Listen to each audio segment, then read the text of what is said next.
The first show starts with a huge explosion in the city. A huge monster attacks a witch named Hitomi, who says, "I love big prey, because killing them brings in a lot of money." Then she tells the motorbike driver to speed up a bit to stay away from the monster and avoid getting eaten. The driver tells her to kill the monster and finish the job. Hitomi uses her magic to cast Magic Model No. 5, which gives her magic staff a huge amount of power. She takes off into the air and hits the monster hard, killing it. He then says that amazing girls are quick and strong, and every girl wants to be one.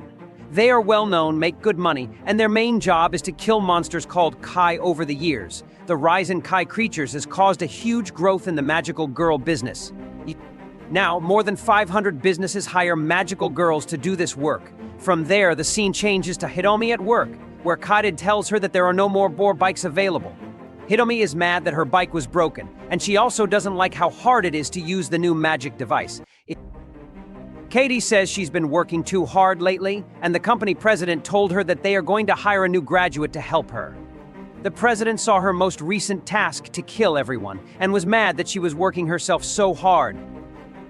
Hiromi is thrilled about this news and says she wants a brave girl to work for a company like theirs. The scene then changes to a very pretty girl called Kana Sakuragi, who is having a job interview with 3 adults. She introduces herself and talks about her strengths. She works hard, does study all the time, plans everything out carefully, and is always ready for anything. One of the execs tells her that they work in the entertainment business and asks how she can use her skills in this area. Kana says that she knows the company wants to build fun parks in India, where the entertainment business has grown steadily in recent years. But because of the costs, the only way to make money is to sell tickets. She also thought about the problem of debt and said she could do more study on these topics. The boss likes her strengths and tells her they will get back to her about their hiring decision later. After Kana quits, she says this is the 15th place she's tried to get a job with but failed at. She trip and fall to the ground. When Kana gets back to work, the bosses are shocked that she knows about the amusement parks in India. One of them says she might have learned it from the conversation with the Indian reporter that Kana translated, and which gave her information about those things. After her interview, Kana rests at a restaurant. 3 people place orders, but the waitress forgets about one of them. The boss scolds her, telling her she's not up to the job and that she forgot what the people wanted. While Kana remembers and repeats their orders correctly, everyone is amazed that she got them all right. After that, Kana sits down with her drink in her hand and thinks about her future job interview with a finance company. She is sad as she does this. She starts to look over the notes she made about the business. The scene changes to the Inokizo Finance Company, where the president is asking his helper how hot the interview room is. His helper tells him that the room is always cool. The president says that the Kai levels should be checked every year, but that would be very expensive. When they walk into the room, it's very cold. The president says that maintenance workers don't always check rooms that aren't being used, which could mean that Kai appears in rooms that aren't being used very often. There would be a lot of trouble if a Kai showed up in one of those rooms, he says. After they leave, we see a strange shape on the roof that looks like one of the monsters. After a short time, everyone is cold and in the interview room. When the president asks Kana why she applied for the job, the roof breaks and a Kai appears. Everyone gets scared and runs. The president tells his helper to call a magical girl right away. The helper gets out his phone and calls a business to help them deal with the Kai creatures. Hitomi then turns to Katie and asks, "Shouldn't you be out there making sales?" Katie says he's staying at the office to take care of requests while the president is away. The phone rings all of a sudden. On the other end, a young man says he needs help right away and says he needs a magical girl to kill a Kai thing. Hitomi tells Katie right away to send her the spot, and she runs to the roof. There, she uses her magic, changes into her war gear, and gets ready to fight the Kai. There's a screen that shows that the Kai's position is very close. She takes off into the sky and speeds toward the financial company. She asks the president why it's so cold when she gets there. He says the Kai creature is made of ice and frost. Hitomi opens the door to the room and sees that it is totally frozen. The Kai is also very big. She quickly shuts the door and tells the president that she can't beat it by herself because it's too big for one person. 2 special girls are needed to beat such a Kai. She stands outside the door and thinks about what to do because she can't do it by herself. Hitomi calls Kai, and she tells her that it will take at least 30 minutes to get help from another company that can send a second magical girl. It would be too late by then, though. Hitomi tells him that she could beat the Kai with one powerful blow, but it would destroy the whole company building. If she keeps using small magical attacks, on the other hand, she will run out of spells to use. And then she asks everyone for help, saying she wants to use magic to make quick, small attacks but will need a lot of power. When she gives the warning, she only needs one person to help her by doing what she says and reloading the guns. Everyone is scared and won't do it. Now Kana steps forward and says she can help. When Kana walks up to Hitomi, she gives her an electronic device and tells her to watch the ammo gauge on the device while she goes into the room. Kana needs to press the restart button when the gauge reads 50. The two of them go into the frozen room together. Hitomi starts to use her magic and attacks the Kai with a number of short, weak blows. Kana looks at the gun and tells Hitomi that she thinks Hitomi is using the wrong kind of bullets. The screen says fast ammo, but the Kai isn't moving, which makes it look like the settings are from a different task. Hitomi thinks back to the last killing and says, "Yeah, this magic thing is awful. I'm not going to use it again." Kana suggests changing the ammunition and refilling it. She says she knows how to do this because she applied for a job at a software company before and can remember how to do it. Hitomi is impressed by Kana and tells her she will always look out for her. She thanks Kana for her help and tells her to change the settings to multiple fixed Kai strikes with a 100 attack count. While Kana changes the settings, the Kai starts attacking them. Hitomi grabs Kana quickly to avoid the Kai's hits and protect her. After reloading, Hitomi uses her magic to deal the Kai one last, devastating hit that ends his life. Hitomi asks Kana, who is tired, if she's okay. The answer from Kana is that she's fine and very happy, because she finally felt helpful. Hitomi thanks her, and the two of them are happy about their wins. That's the end of our show. As soon as new episodes come out, you can subscribe to the station and set your phone to alert you. The strange boss Shigemoto meets Sako in our episode, which picks up where the last one left off. He tells everyone his name and these names for the girl with him and the handsome seller, Kaidi. Then Shigemoto calls Nikiyoyama to tell him about a new girl named Kana.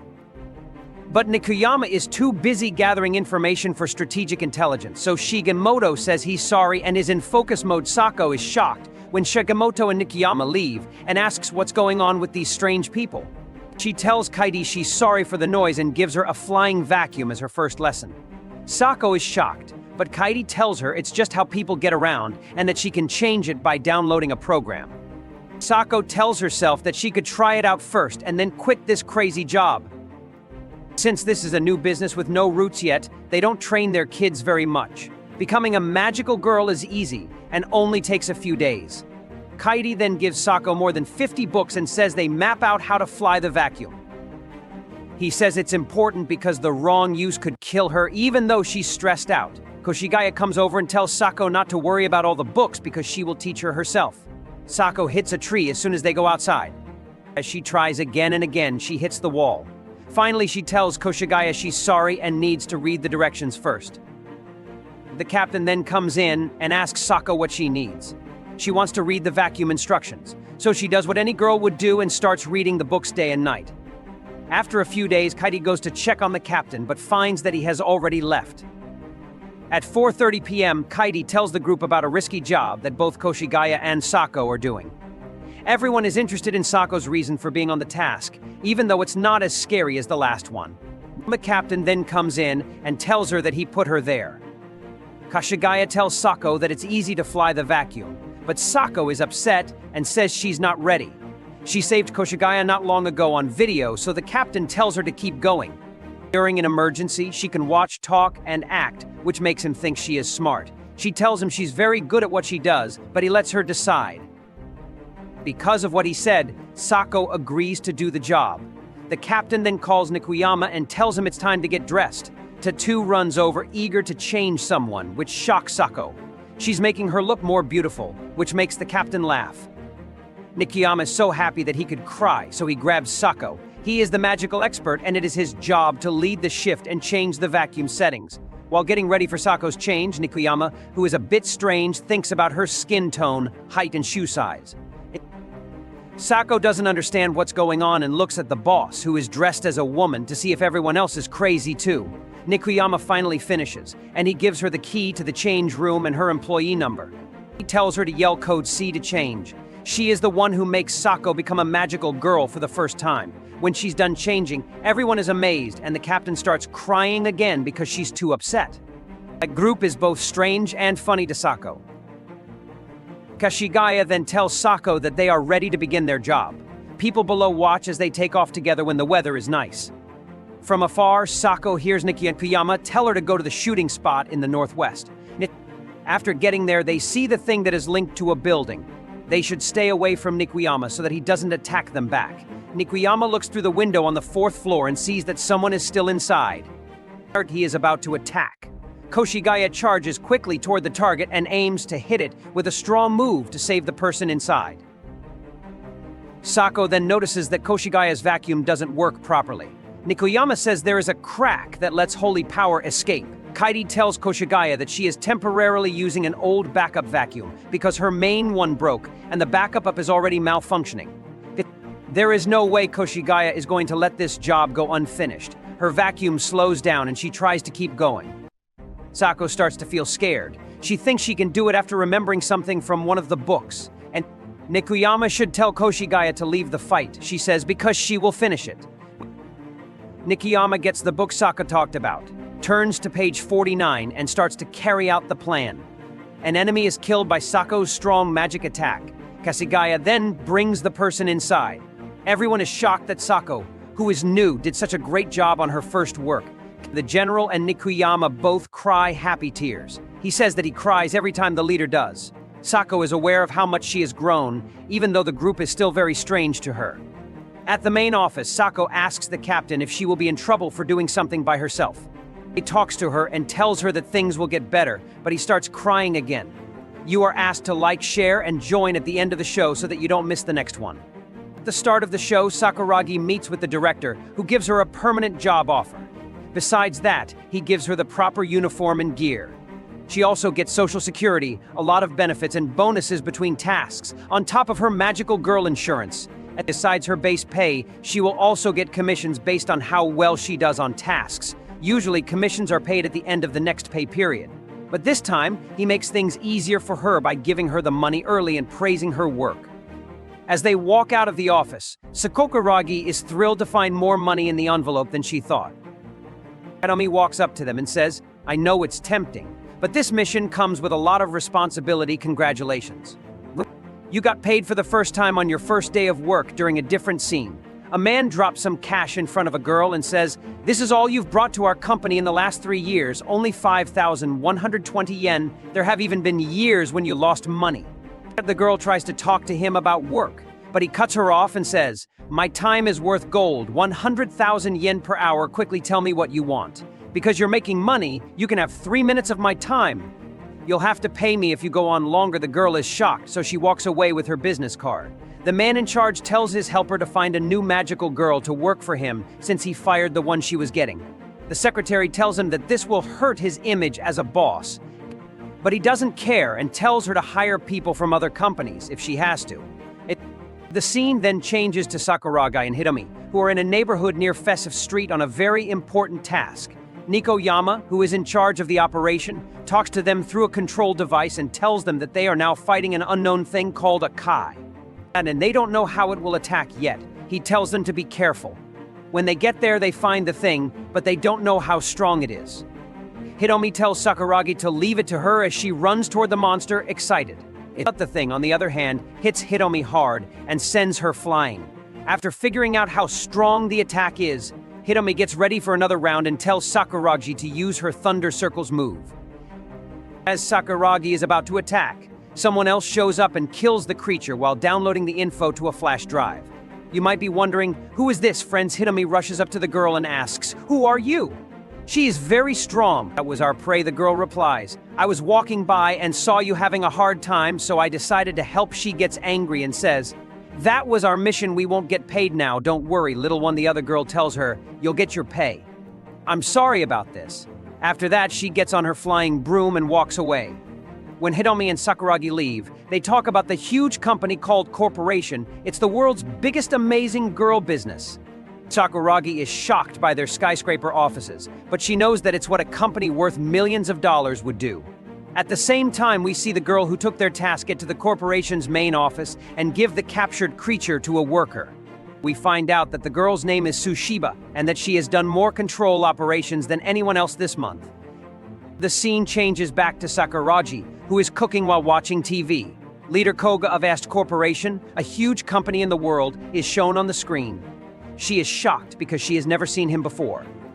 He talks about how he gets a lot of calls to kill people from other countries and how he wants to open more offices in other countries. He also talks about the work he is doing to find new magical tools like magic circles that are big. And when Sakuragi realizes it's 7:05 and she's already very late, she screams out loud. She quickly gets dressed and leaves. We find out later that the world has more than 500 businesses, but only 99 are medium-sized. Also, less than 10% of those businesses last more than 10 years. One of the few companies that has been around for a long time is the United Magical Girls of Magi-Lumière. Hitomi walks in and starts talking to Sakuragi, who is reading a book about wide-range magic circles. But the company calls to welcome everyone. She says that they have a lot of choices and are cheap. Next, we see the boss and Nico arguing over something small. Nico's underwear is the wrong color. Kaide, an employee, walks in at that very moment and says that there is a request and that it is time for a meeting. They get together for an emergency meeting and use the map to show what's going on.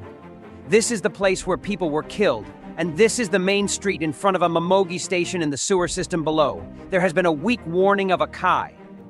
There is a council that wants us to move quickly. We won't work with other companies this time, though. The Kai thing is small, but the area is big. They're only paying one company because it's an emergency. They talk about using a wide-range magic circle to get rid of it quickly, but the leader cuts them off and says, no, we can't just assume that a wide-range magic circle is the best solution. Sakuragi then steps in and says, I believe the wide-range magic circle would be the best solution. Taking care of them one by one takes a long time, costs a lot, and is dangerous. A magic circle with a wide range would work in a 50-meter radius, for example. This is talked about in a case study in this book. While the leader is happy with her progress and gives her praise, he also says choosing extermination methods before surveying the site goes against our aesthetic principles. Sakuragi is confused and asks, aesthetic principles?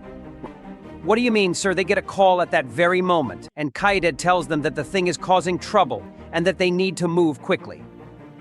They start the process of changing, put on their proper uniforms, and run out quickly. They depend on Nico, the leader, to tell them what to do. As they go on, Sakuragi thinks about what the boss said about the magic circle and wants to know what he meant. They walk along and see the Kai thing, which has come out of the sewers and is moving toward the water tanks. A big signboard falls on top of it. They look down the street, though, and see that it's jam-packed with cars because of the thing. Then we see the boss of the company and his secretary, who are stuck in their car because the Kai thing has caused a traffic jam. As the magical girls look around the area again, they see a lot of creatures, maybe more than 100, growing and coming out of the manholes. Now they have to look over the whole area to find the exact places where the creatures are. Sakuragi runs into a sign for a sale at a historical spot in honor of its 100th anniversary. These words describe an old shopping area with very old houses. If you used wide-range magic here, you could destroy the buildings and do a lot of damage to the structures, which would make the people who live, work, and own shops angry. They might even file a lawsuit for damages, which means they need to carefully plan their last move before they go for it. We go back to Sushiba, the head of the company, who is complaining about how long it's taking to get rid of the pests. He thinks that the delay is because they are using bad companies. Back with the magical girls, they are working on their plan to make it better so that they don't destroy the town. Sakuragi has an idea, but she's not sure if everyone will agree with it. We don't have to attack them above ground because the sewers are all connected, she says. The Kai creatures move through the sewers. That's the best way to get back at them and clean up the group. Hitomi loves the idea, but there's one problem: there is no such thing as magic. It would be great to have magic that works in small, underground sewers, but there isn't one that does that. The leader then takes Nico's mic and praises Sakuragi's understanding, saying it was exactly what they needed. Don't worry, you're really a genius, he tells her. We'll make magic if we don't have it already. So, friends, do you think they will be able to finish the mission? What do you think? If yes, leave a comment. If no, leave a comment that says no, the show for today is now over. If you want to know when the next show comes out, don't forget to subscribe and hit the bell icon. And in the beginning of our show, director Koji says, We're a startup if we don't have magic. We'll make it. How can we make magic? The Sakuragi asks. He adds, I believe it will take 20 minutes. And it will be even less if we use the library, says Nikoyama. After that, you have 15 minutes to make it and send it. Is making new magic really that easy? Hitomi asks Sakuragi. The Sakuragi are shocked. Big businesses are the only ones who make changes like these. She says, we make whatever we want. Wait, this is going to be great. After that, we see Nikoyama at work. He tells them he has found the magic pattern and will link it to the range of attacks. With direct, Koji tells him that he has posted the clear data and made a magic circle that puts teleportation first. The scene changes to Hasegawa and Koga in their car. What do you mean by an idealistic fool and ineffective? Asks Hasegawa. Koga says, it's not common, but some magic engineers don't follow the rules, make decisions on the spot, and work for reasons other than money. Someone I work with is really great and could have been one of our original members, but he's having a hard time making it in this field right now. Why didn't you bring him with you when you started? Asks Hasegawa. Koga looks up at the sky and says because he had high hopes after this. Toshiba goes into a room and asks, is this where the Kai infestation is? Yes, but there is expensive tableware here, so the owner wants as little damage as possible, says a worker. In her words, getting rid of the Kai is my main goal. Kai insurance will pay for any damage that happens. After that, she hits a Kai thing with her magic and kills it. The scene changes again to Sakuragi and Hitomi fighting the Kai in the city. He warns her about fast types and says they can't let the Kai leave the shopping area. In case something goes wrong, she says she'll help Sakuragi, and she'll clean up one part of the city, while Sakuragi takes care of the other. Everyone is sent to the area where they can clean up. Sakuragi dodges a charge from one of the Kai with many arms, and then kills it with a spell from her magic staff. Behind her, more Kai things appear, and then a lot more. Sakuragi tells herself that she will do everything she can to kill each of them one by one. Then she puts a big spell on them. People are upset at the Memoji Community Center, where the scene next takes place. They say today is just terrible. What's going to happen with the shopping area? A little girl says out loud. Will our home be okay? A girl adds, don't worry, my dear, the magical girls will handle those creatures and annoying monsters. That woman made everyone feel better even though they were scared. The scene then shifts to Shigemoto, the boss, as they finish casting the spell. As they act it out, they say, these are the sewers of the Memoji City shopping district. Let's make a magic circle in the ground in the middle of the area. We know how to get there. But the activation point needs to be at the door, which is hard to find on this map. This will help the magic work better if the middle is big. A big faucet gets more water out than a small one. Don't worry, I'll find that spot. After that, the scene changes back to the magical girls.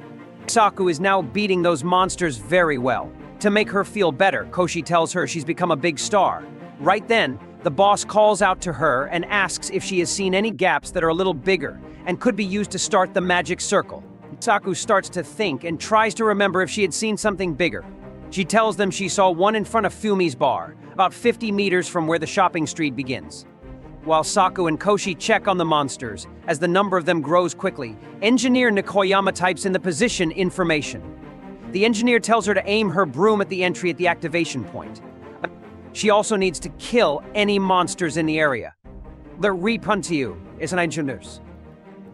These things hit them very hard when they start to carry out the plan. The scary things then attack from above, but Saku uses barrier magic model No. 3 to stop all of them. When they get back to their way, the monsters are blocking the sewer entrance. Koshi tells her she'll take care of it and be back right away. She does rush down and do a magic circle move in the air. Saku is shocked when she sees her hit while she is falling. This shows what a special person she is. They were high up when they looked down and saw the things blocking the sewer gate. Hitomi told Kana it would be simple, but Kana said the bugs were now in danger. She used her magic to get rid of them after she left Kana. Hitomi did a short-range air magic circle attack on Kana, which shocked her as she landed and attacked at the same time. She was really great. Kazuo looked at the screens in front of him and watched them both at the same time. The broom was left where it was because it was a safe place to fall. Hitomi then does her job and kills all the creatures near the door to the sewer. The scene then shifts to the townspeople, who are standing where the monsters are gathered to watch what's going on. Everyone is amazed by the magical light that the magical girls give off. Hitomi then cleaned up the whole area, which made it easy to finish the task. Kana was still shocked by Hitomi's power, so she went up to her. The scene then shifts to me, who is looking out a window. She told herself that this wasn't something that could be bought or found in a book. The way it was done was perfect for a spell she had made herself. She then went back to her work because she was planning to finish it and move on to the next one. A lot of people in town gathered around Hitomi and Kana to thank them for saving them and praise their work. But because they saved the town without hurting anyone, they were given a lot of sweets. People in the town thought the worst would happen when they heard about the creature spread. They thought they would never see their small shopping street again. Hitomi made all of this possible. Hitomi gave a humble answer. She said that she did the magic, but her little pupil Kana came up with the idea. They got lots of thanks. She told Kana to stay steady while they were in the air. Kana said she would do her best, even though it was heavy. He made them feel welcome and gave them gifts when they got to Kitty's house. When she turned it over, she was shocked to see maps of shopping areas and magical patterns. When she turned its kid, she told them she was thankful that the magic had kept the shopping street safe and killed the Kai ghosts. She knew she still had a lot to learn about important things and what to do in different situations. After that, her boss told her that all they did was do what she said. The boss said she was the only one who could understand the specifics of the Kai spread, the unique stress of not knowing what the future holds, and the shopping street's historical value. The world is full of information, but there is only one way to fix each issue. Because they look at the site, they grow and take advantage of new opportunities like these. This is what they think about art. Kazuo then said that he liked shorter ribbons better when it came to beauty arts, but in the end he picked longer ones. They were told that their boss looked classy because of his short ribbons and long hair. Kana was told by Kushigaya that their strange fight had begun again. She thought it was both weird and cute. The scene then shifts to the magical girls' united business. When they finished their special morning routine, Ki told them nice things about it. This is what they talked about yesterday, Kana asks. The boss says the night routine isn't very important to him. For tonight, Katie was allowed to put cameras in his room so that they could keep a close eye on him. He told her not to worry. This is what everyone thinks when Katie gets a call she's being paid to spy on her boss. They watch a man do something at Kana's house. He stretches, rubs his face, puts water in the humidifier, and then goes to sleep while people watch. Some people say they don't do anything, but they do a lot, they say. The show is over for today. Keep an eye out for more shows. Many thanks for seeing the movie.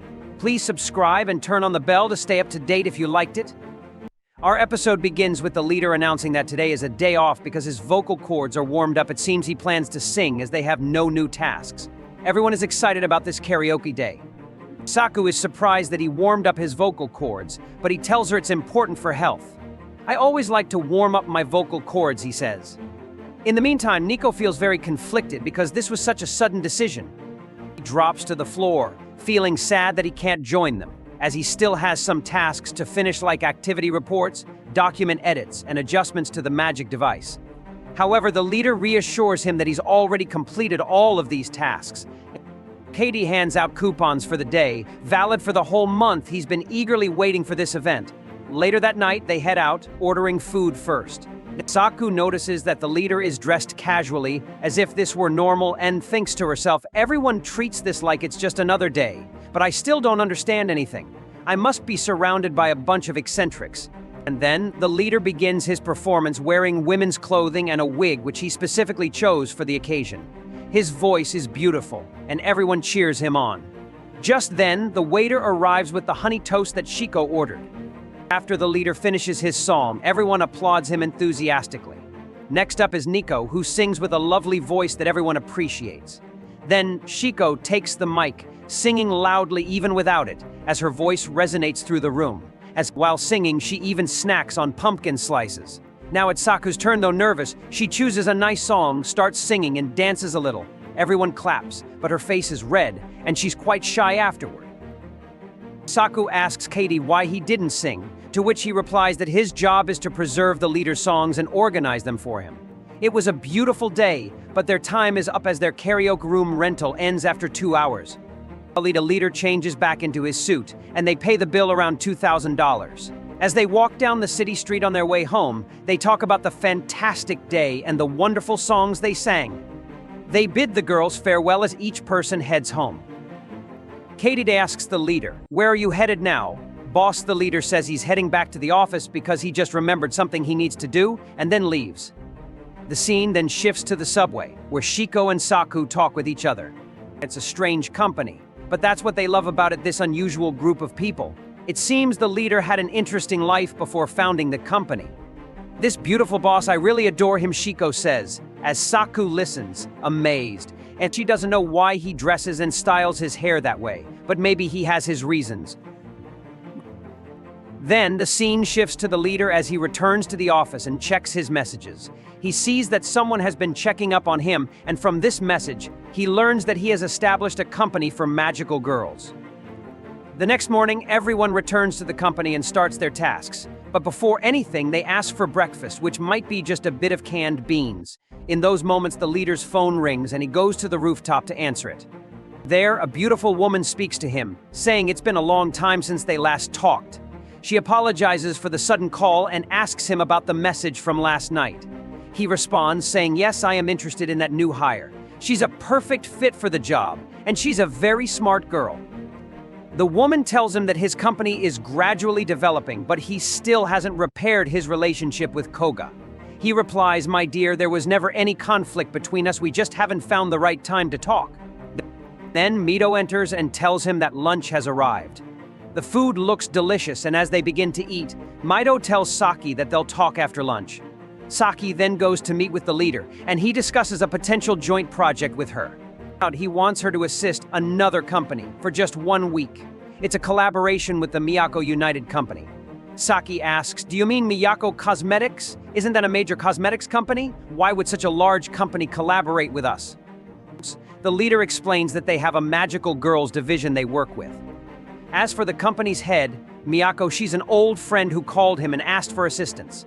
He tells Saki that she'll learn a lot from observing the methods of other companies, and he reassures her that she'll be working with another girl from that company, and as long as she follows her guidance, everything will be fine. The following morning, Sako arrives at the company's headquarters, which turns out to be a luxurious hotel. Upon entering, she finds highly professional receptionists who give her a visitor's pass. She's directed to the 5th floor, where she meets a beautiful girl named Layla Aoi, a magical girl at this company. Sako feels quite nervous because Layla is even more stunning than she expected. She's truly enchanting. They sit down for tea, and Layla shares that she recently joined the development team after graduating. Now, she works in this division, and people usually consider her a mature, magical lady since she's older than most of the other magical girls. Sako thinks to herself, she's magnificent, she talks like royalty, yet she's so friendly and doesn't act superior. Everything she does is graceful. I've never met anyone like her then. Sako brings out the project papers, including the magical devices and the basics of using them. But Layla suggests they first go shopping for some nice clothes and have some green tea. And that's where our episode ends. Stay tuned for the next episode. But before you leave the video, make sure to subscribe to the channel and activate the notification bell to stay updated on all the latest content.